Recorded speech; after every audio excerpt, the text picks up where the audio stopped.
So here's an FPV shot. That's Jack, who's controlling the FPV drone, and Alex is flying the Mavic Pro. That's me on the quad bike.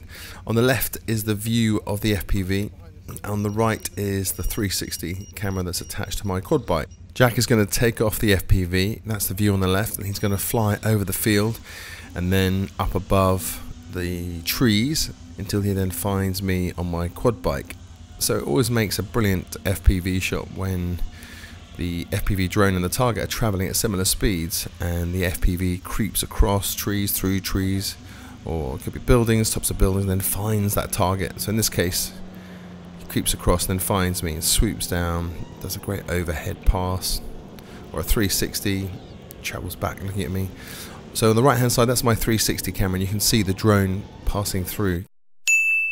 Can you see it there behind, left to right? And then I disappear into the trees. He does a little spin. So other things that help a great shot, of course, is a good operator who can anticipate and kind of has done enough of this to know, what are the best angles and moves to make the target look great. But also the scenery itself is sort of an open, expansive bit of land where you can fly quite freely. No, there's not tall trees either side of you, so you can always see the target clearly. So I'm coming back out now, and Jack then comes down from behind.